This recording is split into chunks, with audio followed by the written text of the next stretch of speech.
नमस्कार, आप देख रहे हैं कैपिटल टीवी का खास शो ऑपरेशन पाकिस्तान। मैं हूं परवीन जैन। टीआरएफ पर अमेरिका के बैन से पाकिस्तान तिलमिलाया हुआ है। इसी कड़ी में पाकिस्तान के विदेश मंत्री इशाक डार अमेरिका पहुंच गए। इशाक डार ने अमेरिका के विदेश मंत्री मार्को रूबियो से मुलाकात की, जिसके बाद इशाक डार ने टीआरएफ पर अमेरिका के फैसले का स्वागत किया। यानी पाकिस्तान की सारी चालाकी और हेकड़ी निकल गई।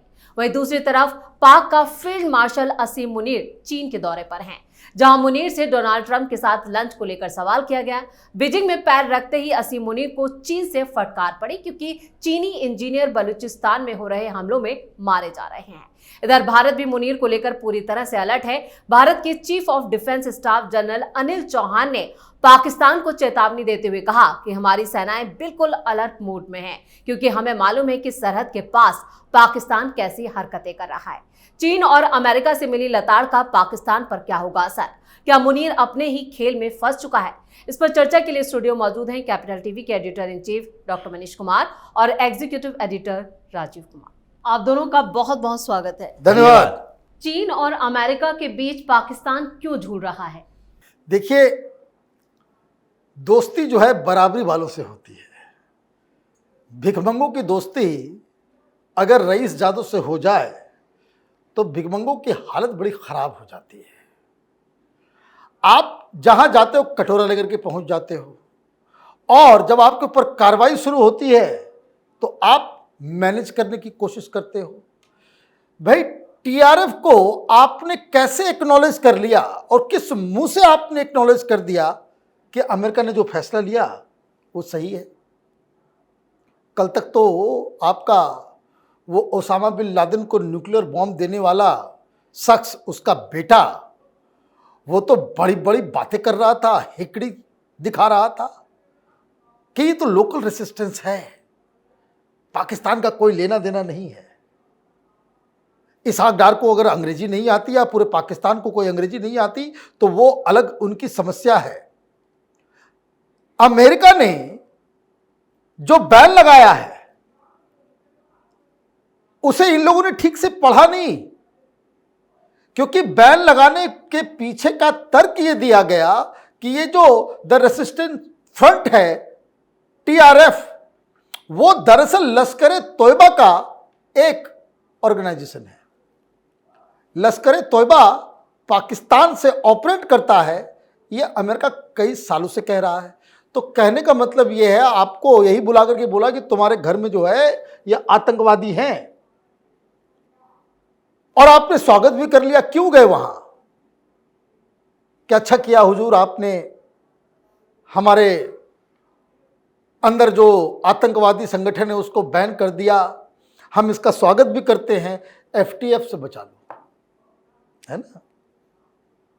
उससे जो है मेरा ग्रेड जो है उसमें मत डालना, पैसे जो है फिर मिलने बंद हो जाएंगे। और सबसे बड़ी समस्या क्या है? ये जो डुअल पॉलिटिक्स जो हो रहा है कि आप चीन जा रहे हो, चीन में आपको डांट पड़ रही है। वो डांट इसलिए भी पड़ रही है कि उस चीन वालों को भी मालूम है इसाक डार को तुमने उधर भेज रखा है। आप बैलेंस ही करते रह जाओगे क्या? आप अमेरिका और चीन को बैलेंस करने की वो तुम्हारी हैसियत नहीं है। वो हैसियत नहीं है कि इधर भी जाकर के चमचागिरी कर लिया, उधर भी जाकर के चमचागिरी कर लिया, और जो दोनों दुश्मन देश। तो दिक्कत इसलिए हो रही है। कहां आप अमेरिका में आपको डिनर खिला दिया तो आपको लग रहा है कि अमेरिका से बहुत अच्छी दोस्ती हो गई। तो ये जो पाकिस्तान जो जूझ रहा है वो इसलिए जूझ रहा है क्योंकि ना अब इनको अमेरिका से कोई हथियार आएगा, क्योंकि अमेरिका ने जब ये कह दिया कि पहलगाम आतंकी अटैक जो हुआ है वो पाकिस्तान स्पॉन्सर्ड है, लश्कर तोयबा स्पॉन्सर्ड है, तो वो अमेरिका की सरकार को हालत खराब हो जाएगी अपने यहाँ उसको बाकायदा डिफेंड करने में, अगर आप पाकिस्तान की कोई मदद करते हैं। इस वजह से जिन सरकारों ने पाकिस्तान की मदद की, आप देखिए कितनी फजीहत हुई। जब ओसामा बिन लादेन वहां पकड़ा गया तो सारे लोग यही बोले कि ओसामा बिन लादेन को पाकिस्तान जो है वो अपने पास छिपा रखा था और आप उनको पैसे दे रहे हो। तो ये जो पाकिस्तान जो फंसा है, ये हिंदुस्तान की डिप्लोमेसी का एक बहुत क्लासिकल एग्जाम्पल है कि किस तरीके से हमने चाइना को भी बैलेंस किया है, अमेरिका को भी बैलेंस किया है, और इन दोनों को पाकिस्तान के पीछे छोड़ दिया है कि जरा इसको जो है जरा परेशान करो। बिल्कुल, ना ही चीन से और ना ही अमेरिका से मुनीर के लिए कहें कि पाकिस्तान के लिए अच्छी खबर नहीं आई है। तो क्या मुनीर जो है वो अपने ही खेल में फंस गए? देखिए, मुनीर कौन है? मुनीर वहां का आर्मी जनरल है। मुनीर इस खेल में क्या फंसेगा? पूरी तरह से पाकिस्तान की बात यहां हो रही है कि मुनीर को भेजा जाना चीन में, ये शहबाज शरीफ की एक अपनी स्ट्रेटजी थी, क्योंकि शहबाज शरीफ ने उससे पहले एक हाई लेवल मीटिंग बुलाई और उस मीटिंग में डिस्कस किया गया कि चीन के लोगों की सुरक्षा के लिए हम क्या क्या उपाय कर सकते हैं। और ये जब व्यवस्था कर ली गई, उसकी रिपोर्ट भेज दी गई चीन में कि देखिए हमने कुछ अलग व्यवस्था की है बलूचिस्तान के अंदर, क्योंकि बलोच लिबरेशन आर्मी आजकल ज़्यादा एग्रेसिव हो चुका है, तो इसलिए वो कहीं भी चाइनीज एस्टेब्लिशमेंट पर, आपके फैक्ट्री पर, कारखानों पर, आपके लोगों पर हमला कर सकता है, इसलिए हमने ये व्यवस्था की है और अब मुनीर को भेज रहे हैं आपके पास। कुछ इस व्यवस्था में जो मदद हो सकती है, मतलब हथियार भी चाहिए, मतलब पैसे भी चाहिए, और इसके साथ साथ संसाधन दूसरे लेवल का चाहिए, क्योंकि अब ये आसान नहीं रह गया है कि बलूचिस्तान में अलग अलग क्षेत्रों में चीन के सहयोग के बिना केवल पाकिस्तानी सेना उन लोगों को कंट्रोल कर सके। तो पहले हाई लेवल मीटिंग की, उसके बाद मुनीर को वहां भेजा, लेकिन जैसे ही चीन पहुंचता है मुनीर, तो इन लोगों को लगने लगता है कि अब अमेरिका क्या करेगा, अमेरिका में भी किसी को भेजना चाहिए। तो दुर्भाग्य की बात है पाकिस्तान के लिए कि जिस ऑर्गेनाइजेशन पर अमेरिका ने प्रतिबंध लगाया इस बात के लिए कि वो टेररिस्ट ऑर्गेनाइजेशन है और तुम टेररिस्टों को पनाह देते हो, अमेरिका में जाकर इशाक डार कह रहा है कि हम अमेरिका की इस बात से सहमत हैं जी। ये अपने आप में वही बात है कि हम कुछ कर नहीं सकते तो स्वीकार कर ले। तो अमेरिका में जाकर इशाक डार को स्वीकार करना पड़ा, क्योंकि वहां से ट्रेड डील चल रही है। तो अब ऐसा लग रहा है कि चीन में जाकर मुनीर ये बात कर रहा है कि देखो, हम अमेरिका जो गए थे उसमें ऐसा कोई भी समझौता नहीं हुआ है कि अमेरिकी फौज के लिए हम अपने यहां पर जगह देंगे, इसलिए आपको चिंता करने की जरूरत नहीं है। लेकिन चीन वालों ने पहले समझ रखा था कि अब एक तरीका तो अपनाना पड़ेगा कि पहली बार इसको ह्यूमिलिएट करें, उसके बाद जब इसके ऊपर दबाव बनेगा तो फिर हम कोई डिसीजन लेंगे आगे कैसे पाकिस्तान का इस्तेमाल किया जा सकता है। तो एक तरफ चीन पाकिस्तान का इस्तेमाल कर रहा है, दूसरी तरफ अमेरिका पाकिस्तान का इस्तेमाल कर रहा है, और पाकिस्तान बीच में ऐसे पिस रहा है कि दोनों तरफ से इसको नोचा जा रहा है, और ये केवल कुछ पैसों के लालच में, संसाधन के लिए कहीं न कहीं उन दोनों की कठपुतली बना हुआ है। बिल्कुल, अमेरिका और चीन से लगे झटके का असर पाकिस्तान पर क्या होगा? देखिए, पाकिस्तान के ऊपर अब क्या असर होना चाहिए आप ये बताइए। ऑलरेडी तो खत्म हो गया ये मुल्क, पब्लिक गालियां दे रही है, पब्लिक जो है उनको बिजली का रेट बढ़ा दिया गया, वहाँ पेट्रोल का रेट बढ़ा दिया गया, खाने के लिए जनता तरस रही है, उसके लीडर को जेल में आपने डाल दिया। यहाँ पाकिस्तान के ऊपर असर नहीं, ये वहाँ का प्रधानमंत्री वो किसी तरीके से सोच रहा है कि जितने भी 1 साल 1.5 साल मैं यहाँ पे रहूँ, कितना माल हसोत लूँ और मैं चला जाऊँ लंदन। मुनीर की समस्या ये है कि मुनीर ये चाह रहा है कि किसी तरीके से मैं वर्दी उतारूं और पहन लूं शेरवानी और बन जाऊं प्रेसिडेंट। ये सारे लोग अपने इंटरेस्ट में, देश के बारे में इन लोगों को चिंता नहीं है।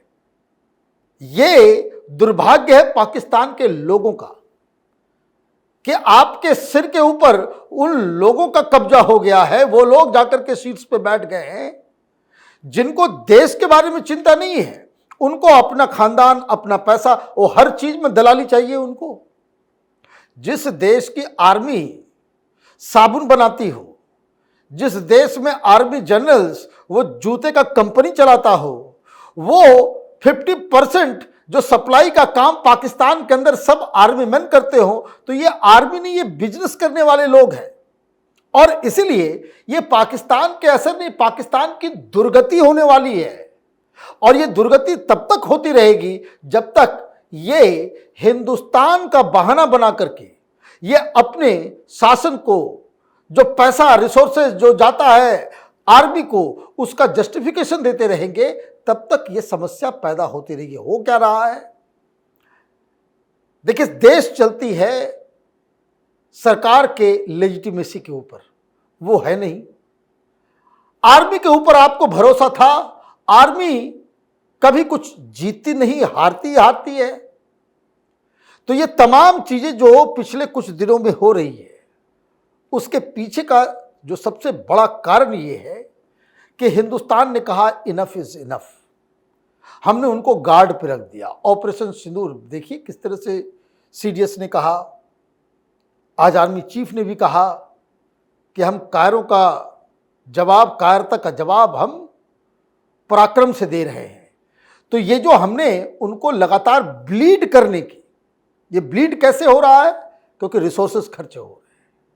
अब उसके लिए पाकिस्तान को हमेशा हिंदुस्तान ने जो स्ट्रैटेजी बदली है, उसी का ये नतीजा है कि कभी वो चाइना भाग रहा है, कभी अमेरिका भाग रहा है, कभी ईरान भाग रहा है, कभी आप ये देखिए कि इनको हमने इस तरीके से चकमट कर दिया है कि ये चारों तरफ भीख मांगते घूम रहे हैं और कहीं से कोई मदद नहीं आ रही है। पूरा का पूरा आप देखिए, पहले के केसेस में क्या होता था कि पाकिस्तान और हिंदुस्तान के बीच कुछ हो रहा है तो पूरा वेस्ट एशियन कंट्रीज जो हैं, जो मुस्लिम ममालिक हैं, वो इसके समर्थन में कुछ बयान करते थे, कुछ नहीं, लेकिन बयान कुछ दे दिया, कुछ आश्वासन दे दिया, कुछ कर दिया, कुछ पैसे दे दिए। अभी ऑपरेशन सिंदूर के बाद से आपने देखा एक भी मुस्लिम ममालिक, जो वेस्टर्न एशिया का जो देश है, चाहे वो सऊदी अरब हो, चाहे वो बहरीन हो, चाहे फिर वो यूएई हो, किसी ने पाकिस्तान के समर्थन में कोई बयान दिया? ये लोग उधर जा भी नहीं रहे हैं। क्यों? उनको मालूम है कि भीख की कटोरी जो है वहां उन लोगों ने लौटा दिया है। तो ये तो पाकिस्तान के लिए इस बार बहुत बड़ी मुसीबत अजीत डोभाल प्रधानमंत्री मोदी ने क्रिएट कर दिया है कि आपको हम ऑपरेशन सिंदूर में इधर फंसा के रखेंगे और उधर बलूचिस्तान भी होता रहेगा, खैबर पख्तूनवा भी होता रहेगा, चीन से भी आपको परेशान होना पड़ेगा और अमेरिका से भी आपको बेइज्जत होना पड़ेगा। तो बहुत बड़ी मुश्किल में पाकिस्तान पड़ गया इस बार।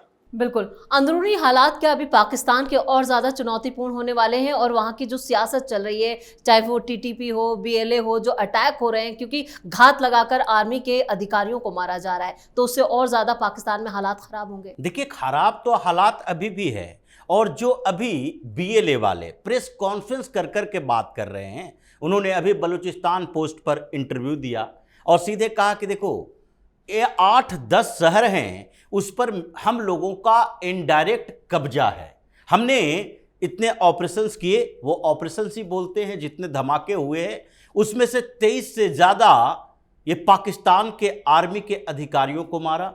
कई क्षेत्रों में पाकिस्तान के आर्मी वाला घुस नहीं रहे हैं और वहां पर हमारा कब्जा इनडायरेक्टली है। उन क्षेत्रों में ये पाकिस्तान का कब्जा नहीं है, मतलब हम आज़ाद हो रहे हैं। दूसरी तरफ बलूचिस्तान के तरफ से ही कुछ मीडिया रिपोर्ट दिए जा रहे हैं और फिर वहां पर भी बताया जा रहा है कि देखो पाकिस्तान किस तरह से बलूचिस्तान में बलोचों के ऊपर अत्याचार कर रहा है। एक रिपोर्ट फिर से आई और उसमें ह्यूमैनिटेरियन ग्राउंड पर बताया गया कि अभी तक इतने दिनों में, यानी 6 महीने की रिपोर्ट थी कि जनवरी से लेकर जून तक 785 से ज़्यादा लोगों को गायब कर दिया गया है, 117 को मौत के घाट उतार दिया गया है। हर जगह पर ये पाकिस्तान की सेना वाले जाते हैं और बलूचों से बदला लेते हैं बीएलए के खिलाफ। तो ऐसी स्थितियां पैदा हो गई है कि एक उसका विंग है जो हथियार लेकर चल रहा है, लड़ाका है, दूसरा विंग है जो नैरेटिव जो पाकिस्तान ने गढ़ा फितना अल हिंदुस्तान का, उसके खिलाफ काम कर रहा है कि देखो ये पाकिस्तान वाले बलूचिस्तान की स्थिति क्या कर रखे हैं। और तीसरे तरफ ईरान जो आजकल बलूचों से परेशान है और फिर पाकिस्तान के खिलाफ चल रहा है, उसमें स्थितियां और बदल गई है। ईरान की रिपोर्ट देखिए, ईरान में कहा जा रहा है, अभी अल जजीरा की भी रिपोर्ट आई, उसमें कहा गया कि बलूच लिबरेशन आर्मी या बलूचिस्तान की मांग करने वाले जितने ऑर्गेनाइजेशन हैं, सबको अब हाईजैक कर लिया है इजराइल ने। मतलब मोसाद की एंट्री हो चुकी है। और अभी जो ईरान में विस्फोट हुआ, 10-12 लोग मारा गया, वहां भी बलोच लिबरेशन वाले ही थे। वो अलग अलग संगठन हैं, जो कुछ ईरान में हैं और कुछ पाकिस्तान वाले बलूचिस्तान में हैं। यानी कि अब इजराइल की एंट्री बलूचिस्तान में हो गई है। ये तो पहले कहता था कि हिंदुस्तान हिंदुस्तान, ये भारत की तरफ से इन लोगों को समर्थन दिया जा रहा है। अब इजराइल ने भी टारगेट कर लिया है। तो इन जगहों पर जैसे ये विद्रोह करते जा रहे हैं, लगता नहीं है कि पाकिस्तान के कंट्रोल में आएंगे। जल्द ही कोई ऐसी सूचना मिलेगी कि कुछ क्षेत्र जो बलूचिस्तान के हैं वो पहले आज़ाद हो गए और धीरे धीरे वो क्वेटा से लेकर कराची तक अपना असर बढ़ा रहे हैं। चलिए, इस तमाम जानकारी के लिए और सटीक विश्लेषण के लिए आप दोनों का बहुत बहुत धन्यवाद। धन्यवाद। आर्मी चीफ असीम मुनीर को चीन में झटका लगा तो इशाक डार को अमेरिका ने बेइज्जत किया। अमेरिका और बीजिंग से आई खबरों से पाकिस्तान में हड़कंप मचा है। मुनीर के लिए ना तो अमेरिका से अच्छी खबर आई और ना ही चीन के विदेश मंत्री ने उन्हें ज्यादा भाव दिया। यानी भारत ने मुनीर को ऐसा घेरा है कि उससे उसकी मुश्किलें और बढ़ गई हैं। इधर भारत ने भी चेतावनी दी है कि अगर अब कुछ किया तो अंजाम बहुत बुरा होगा। इस खास शो में इतना ही। वीडियो कैसा लगा कमेंट करके अपनी राय जरूर दें। वीडियो को लाइक करें, शेयर करें और कैपिटल टीवी को सब्सक्राइब जरूर करें। धन्यवाद।